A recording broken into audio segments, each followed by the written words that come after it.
आप सभी को प्रणाम करता हूँ। इतने अच्छे आयोजन के लिए आप सभी को बधाई देता हूँ। सम्मान्य शंभू सिंह जी ने कहा भी काला ऐसा कुछ नहीं है। आदरणीय सर, इतिहास के पन्ने पलट के देखना, जो लोग दिखने में काले हैं उन्होंने बहुत नाम कमाया। Kofi Annan, Nelson Mandela, Barack Obama, Abdul Kalam, Manoj Madrasi. तालियां आपकी अपनी है जहाँ अच्छा लगे वही बजाना, हंसी आपकी अपनी है जहाँ अच्छा लगे वही हंसना। आप कोई नवजोशिक सिद्धू तो हो नहीं जो किसी बात पर हंसे। भगवान आपके जीवन में बहुत हंसाए। आइए, समय कम है, आपको बड़े बड़े कवियों को सुनना भी है। उससे आदरणीय मिश्रा जी कह रहे थे, बोले तेलुगु भाषी होकर इतनी अच्छी हिंदी कैसे बोल लेते हो। मैंने कहा बात ऐसी है, 14 सितंबर हिंदी दिवस के दिन कुछ हिंदी के अधिकारी हमारे घर आए। उन्होंने माता पिता जी से कहा, बोले हिंदी में आपका योगदान चाहिए। उन्होंने मुझे सामने किया, बोले इसको लेके जाइए। मैं ठीक से हिंदी बोलने का प्रयास करूंगा सर। कहीं ना कहीं हंसी को ढूंढना बहुत जरूरी है। तब किसी ने कहा है कि गंभीरता के साथ बहुत जी न पाओगे, बढ़ जाएंगी ये उम्र अगर मुस्कुराओगे। बातचीत तुम्हारे हाथ में है, अब तुम ही तय करो दिए जलाओगे या घर जलाओगे। हंसी को आसपास से ढूंढने का प्रयास करना चाहिए, तब जाके कहीं ना कहीं चेहरे पर सच्ची हंसी निकल के आती है। कोरोना के दौरान हम सब लोग हंसना ही भूल गए थे। जब कोरोना के बाद स्कूलें खुली तो जो पहले के जो गुरुजी थे वो निपट गए, तो नए गुरुजी आए। नए गुरुजी आए, सोचा बच्चों को डिप्रेशन से बाहर निकाला जाए। उन्होंने पहला सवाल किया, प्लस क्लास में जो कोई बेवकूफ़ है वो खड़ा हो जाए। एक लड़का खड़े हुआ, बोले बेटा तू बेवकूफ़ है। बोले नहीं गुरुजी, आप अकेले खड़े थे, मुझे अच्छा नहीं लग रहा। स्कूल छूटने का समय हुआ सर, तो मास्टर ने बच्चे से पूछा, बोले बेटा जल्दी जल्दी में 15 फलों के नाम बता। लड़के ने कहा, बोले सर आम, जाम, संतरा। गुरुजी बोले बेटा 3 हुए। लड़का बोले गुरुजी 1 दर्जन केले। ऐसी आसपास ऐसे तो कलेक्ट करने का प्रयास करते हैं। एक लड़का तो 3 दिन तक स्कूल में नहीं आया, तो मास्टर जी उसके घर पहुंच गए। लड़का घर में बैठ के पापड़ बेल रहा था। बोले बेटा घर में बैठ के पापड़ बेल रहा है, स्कूल में नहीं आ रहा, बात क्या है। बोले गुरुजी 3 दिन पहले आपने कहा था जिंदगी में बड़ा बनने के लिए बहुत पापड़ बेलना पड़ता। हंसी तो ढूंढे। जब मैं पिछले दिनों चली गया था तो पायलट मिले एयरपोर्ट पे। बोले सर आप कवि ये बहुत अच्छी कविता लिखती है। बोले मेरी भी इच्छा थी कवि बनने की, पर मैं पायलट बना। मैंने पायलट क्यों बने? नहीं, बोले बचपन में मेरे गुरुजी हमेशा कहते थे कि तू धरती पे बोझ है। जहाँ आपको अच्छा लगे वहां से बड़े जबरदस्ती हंसने की आवश्यकता नहीं है। पंक्तियां पढ़ता हूँ आनंद ले कि जेल में कवि सम्मेलन के दौरान कवियों ने कैदियों को 2 घंटे तक कविताएं सुनाई।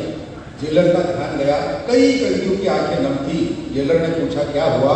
कैदियों ने हाथ जोड़ के कहा साहब अदालत में सजा सुनाई, वो क्या कम थी? तो 4 पंक्तियों को हंसाने का प्रयास करता हूँ। जिंदगी में हंसने का समय बहुत कम मिलता है। ऐसा तब पंक्तियां लिखी है कि रमेश कक्षा में देरी से आया, होमवर्क भी करके नहीं लाया, आते ही सो गया। अध्यापक बोले बेटा क्या हो गया? इस कदर कक्षा में देरी से आओगे भविष्य में कुछ भी नहीं बन पाओगे। तो रमेश बोला गुरुजी सुनो जन की, करो मन की। ऐसे हमारे बुजुर्ग बतलाते थे। अमेरिका में जब वर्ल्ड ट्रेड सेंटर गिरा तो वही लोग बचे जो देरी से ऑफिस आते। पिताजी अपने बेटे को आदर्श बालक बनने के गुण सिखला रहे थे। अपनी छोटी उम्र में कौन कौन क्या क्या कर गया यह बता रहे थे। पिताजी ने कहा बेटा तेरी उम्र में संत ज्ञानेश्वर महाराज ने ज्ञानेश्वरी लिख डाली। तेरी उम्र में सम्राट अकबर ने राजगद्दी संभाली। और तेरी उम्र में शिवाजी महाराज ने तोरणगढ़ किला जीता और दुश्मनों की ओर बढ़ गए थे। लड़का बोला पिताजी भगत सिंह आपकी उम्र के थे तो फांसी पे चढ़ गए। निसर्ग से हाथ ढूंढने का प्रयास करता है सर कवि। तब मैंने 4 पंक्तियां लिखी है कि होली के दिन 8-10 बैल मिलकर अंग्रेजी फिल्मों के पोस्टर खा रहे थे। यह दृश्य देखकर नन्हे नन्हे बछड़े ललचा रहे थे। थोड़ी देर पश्चात मैंने एक बैल से कहा सारे पोस्टर खा लिए, बछड़ों को नहीं दिए। तो बैल बोला उस पर तो लिखा था केवल वयस्कों के लिए। उस पर तो लिखा था केवल वयस्कों के लिए कि घूमने फिरने के अपन मेरे आशिक। कुंभ के मेले में मैं गया था नासिक। एक साधु बाबा मेरे पास आए, मुझसे बोले मद्रासी तू उदास है, मुझे है पता कोई समस्या हो तो बता। मैंने कहा बाबा ऐसा कोई उपाय बताइए जिससे पति पत्नी में ना झगड़ा होना टंटा। बाबा बोले बेटा यह सब मालूम होता तो मैं साधु क्यों बनता। यह सब मालूम होता तो मैं साधु को बनता कि वह अनुभव मेरे लिए बिल्कुल नया था। मैं पहली बार शिरडी साईं बाबा के चरणों में गया था। मैंने बाबा के सामने 10 रुपए का नारियल और 10 रुपए का फूलों का हार चढ़ाया और अपना मांग पत्र बाबा के आगे बढ़ाया। मैं कहे शिरडी के साईं बाबा मेरी लॉटरी लगा दो, मुझे अच्छी सी नौकरी पे लगा दो, मेरे लिए प्यारा सा बंगला बना दो और एक सुंदर सी लुगाई। तो बाबा की मूर्ति में से आवाज आई, बोले इतना ज्यादा मांगने वालों का मुझे बहुत गुस्सा आता है। मद्रासी तू 20 रुपए के रिचार्ज में पूरी कंपनी खरीदता है। भगवान से इतना ज्यादा बिना मांगे खुद का पटना शुद्ध होना चाहिए, जैसा आपका है। कभी समय को रखा पद क्या करता हूँ सर, आनंद ले। देश में बड़े बड़े जो पद महिलाओं के पास है वो इसलिए है कि तो महिला बुद्धिमान होती है। 8 मार्च महिला दिवस के दिन मैंने पत्नी से पूछा, मैंने कहा ये बता महिला क्या का रूप है? बोले शक्ति का। मैंने कहा पुरुष? बोले सहन शक्ति का। आदरणीय बैठक में जब भी कोई नई कविता लिखता हूँ तो सबसे पहले पत्नी को बताता हूँ, वो मुझे 500 रुपये देती है, कहती है प्लीज सुनाओ मत। एक दिन मैंने कोरोना काल के दौरान से अजीब सवाल किया, मैंने कहा देख अगर कोई किताब होती मैं तुझे रोज पढ़ता। तो मुस्कुराई, बोले काश अगर कैलेंडर होते तो हर साल बदलती। आनंद एक पारिवारिक कवि सम्मेलन है, जहाँ अच्छा लगे तब ताली बजाना। बोले देख आप, मैंने कहा तू अगर किताब होती तो रोज पढ़ता। बोले आज तक क्या कैलेंडर होते तो हर साल बदलती। मैंने कहा एक बात का सवाल का जवाब दे, भगवान राम को वनवास हुआ था? बोले हाँ। तो उसके बावजूद सीता मैया राजमहल के सारे सुख छोड़ के उनके साथ जंगल में गई। इस बात से तुझे मिली कोई सीख है? बोले हाँ, जिसकी 3-3 सांस हो उस भूखा जंगल जाना है। महिला बुद्धिमानी से काम लेती भाभी। मैंने कहा तुझे एक बात पता है कवि और पागल में कोई अंतर है? बोले हाँ। मैंने कहा कौन सा है? बोले पागल सुधर भी सकता है। मगर ये सब चलता रहेगा। पूरे बुद्धिजीवी कवि मंच पे है, आप सुनने वाले बुद्धिमान है। तब मैं 2 पंक्ति कहता हूँ आदरणीय बुद्धि प्रकाश दादा के चरणों में समर्पित करता हूँ कि पत्नी अच्छी मिली तो घर सजा देती है, पत्नी अच्छी मिली तो घर सजा देती है, अगर पत्नी अच्छी नहीं मिली तो पूरे घर को सजा देती है। आनंद जहाँ जहाँ सर पहले का ताली आपके कोई सम्मेलन आपका है। आदमी जैसा दिखता सर वैसा होता नहीं है। मैं आपको सोच करके बताता हूँ। 6 दिन पहले मेरे बच्चे का जन्मदिन था। मेरा एक दोस्त आया शाम के समय केक लेके। मैंने कहा तुम्हें केक क्यों लाया? बोले केक तो मैं लेके आ सकता था, मैंने लाया भी केक। अरे बोले बच्चा कैसे तेरा है क्या?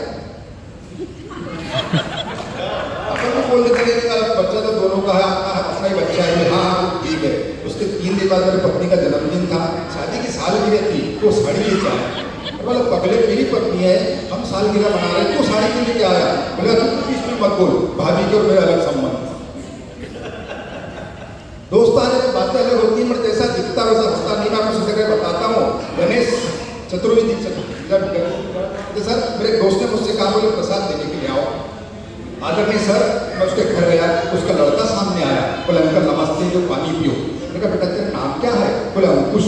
मुझे बहुत खुशी हुई, कितना अच्छा नाम है अंकुश। मैं पानी पी रहा था तो एक बच्ची सामने आई। बोले अंकल नमस्ते। मैंने मित्र की तरफ देखा, मित्र बोला कि मेरी छोटी बेटी प्रगति।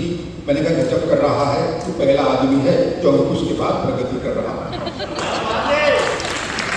वैसा दिखता वैसा होते नहीं है। आदरणीय सर मेरा एक दोस्त डॉक्टर है, एक वकील है, हम तीनों साथ में बैठे थे। मेरे डॉक्टर दोस्त ने अनायास ही कह दिया, बोले हम डॉक्टर हैं, सबके कोट पहनते, कितने अच्छे दिखते, तुम वकील हो, काले कोट क्यों पहनते? मेरा वकील मित्र नाराज हो गया। वह बोला हम काले कोट थोड़ी पहनते, हमारे कोट भी पहले सफेद थे, वो तो हमारे कारनामे देखकर।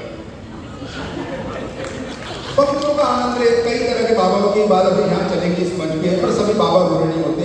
मुझे एक अच्छी घटना याद है। हमारे मोहल्ले में बाबा आए, लड़का स्कूल में जा रहा था। बाबा ने बच्चे को पकड़ा, बोले बेटा कहाँ जा रहा? बोले महाराज जी मैं स्कूल जा रहा हूँ। अच्छा बोले बेटा अपने मोहल्ले में राम मंदिर कहाँ है? बोले महाराज आप सीधा जाइए, इसके जगह बाहर पलटेंगे, एक बड़ा सा मंदिर है, वही राम मंदिर है। अच्छा बोले बेटा तू शाम में क्या करता? बोले महाराज कुछ खेलते रहता हूँ। बोले बेटा शाम में मंदिर में आ। बोले महाराज क्या है? बोले बेटा मैं वहाँ प्रवचन देता हूँ। बोले आप प्रवचन में क्या बताते? बोले बेटा मैं स्वर्ग में जाने का रास्ता बताता हूँ। बोले महाराज मैं बिल्कुल नहीं आऊँगा। बोले क्यों? बोले आपको ढंग से मंदिर का रास्ता नहीं मालूम, आप स्वर्ग में जाने का रास्ता बताएं। धीरे धीरे इस कवि सम्मेलन को हम ऊंचाई पे लेके जाएंगे। आदमी दिखता या ऐसा नहीं दिखता तो होता नहीं। मंच पर कवित्री विराजमान है।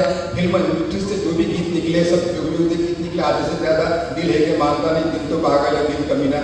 मगर ये दुनिया दिल से नहीं चलती, विचारों से चलती है। आपके और हमारे विचार मिले तभी कवि सम्मेलन सफल हो रहा है। विचार मिलना चाहिए। आदरणीय सर मेरा एक दोस्त है जिसने कसम खाया कि जिंदगी में कभी शादी नहीं करूंगा। एक सुंदर सी महिला के साथ दिखा।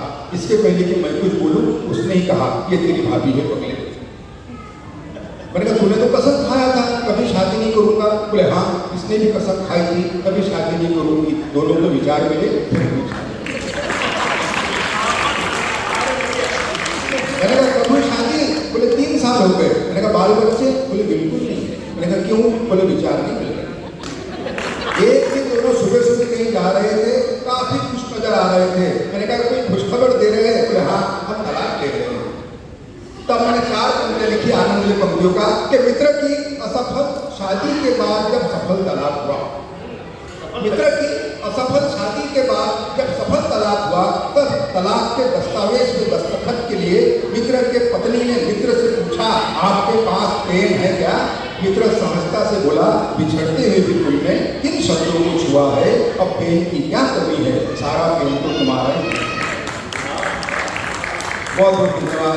मैंने जब भी कहा कि हमें इतना अच्छा खुल के हंसना चाहिए, नहीं हंस पाते, उसके कई कारण हैं। तब मैं 4 पंक्तियां पढ़ता हूँ कि अखबार में विज्ञापन छपा था कि आप तनावग्रस्त है, 100% गारंटी, तनाव से मुक्ति पाइए, हमारे शिविर में आइए। मैं शिविर में पहुंचा, काफी भीड़ थी।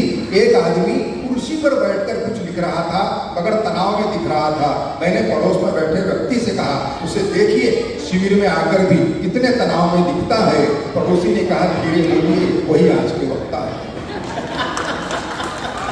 कहीं ना कहीं कवि हंसी को ढूंढता है व्यंग्य के माध्यम से कि दारूबंदी पर मंत्री जी का भाषण के बाद कुछ कार्यकर्ता मंत्री जी के पास आए। बोले सर, आपने दारूबंदी पर अच्छा भाषण दिया है, जनता का दिल जीत दिया है। तो मंत्री जी हंसकर पीए से बोले, देखा मैं जनता की नस टटोल लेता हूँ। सच बात तो ये है, पीकर भी अच्छा बोल लेता हूँ।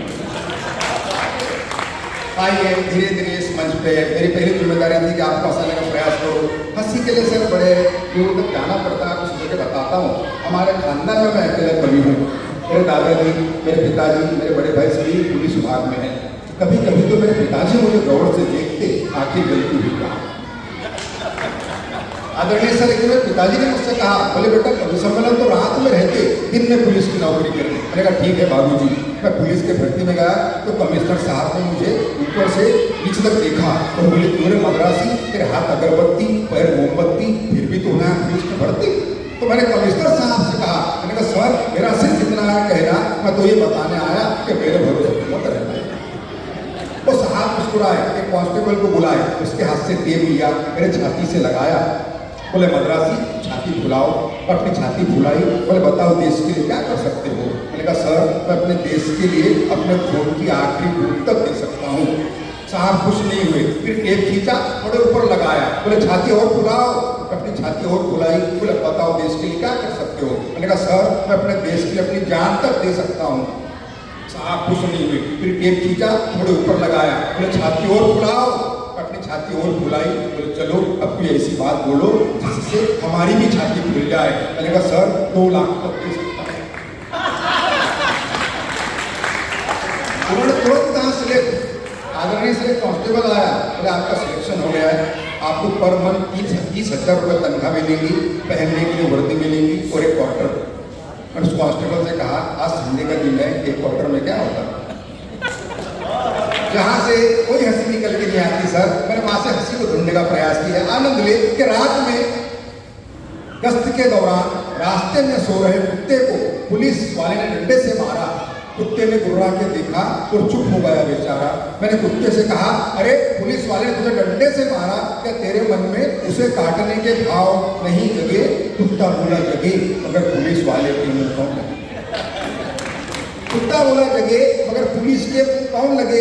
जैसे ही पुलिस की जीप बढ़ी आगे, 2 चोर आ रहे थे भागे भागे। पुलिस वालों ने चोरों को पकड़ा, अपना हाथ दिखाया तगड़ा।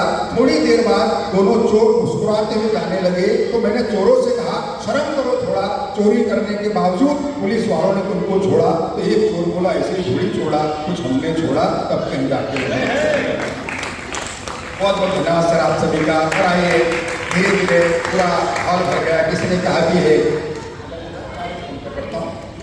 किसी ने अच्छे शब्दों में कहा कि कोई तानसेन बड़ा नहीं होता, बड़ा होता है तानसेन, उस तानसेन को सुनता है। आप सुनने वाले बड़े, हम कभी बड़े नहीं हैं। मैं सिद्ध करके बताता हूँ, श्रोता बुद्धिमान होते हैं कवियों से ज़्यादा। एक कार्यक्रम में मैंने अनायास ही कह दिया, मैं 4 पंक्तियाँ सुना रहा हूँ, चौथी पंक्ति पे आपकी तालियां चाहूंगा। एक बुजुर्ग खड़े हुए बोले, बेटा चौथी पंक्ति सुना। आदरणीय मैडम, मैंने जल्दी जल्दी में 4 पंक्तियां सुनाई, वो उठ के मंच पर आए, बोले मद्रासी, मैंने आपको सब टीवी के मशहूर कार्यक्रम वो हवा का बात में सुना था, आज यहाँ सुना, क्या लिखते हैं आप? तो उनके हाथ जोड़े, मैंने कहा बाबूजी बहुत बहुत धन्यवाद। बोले नहीं, मैं पूछ रहा हूँ क्या लिखते हैं आप?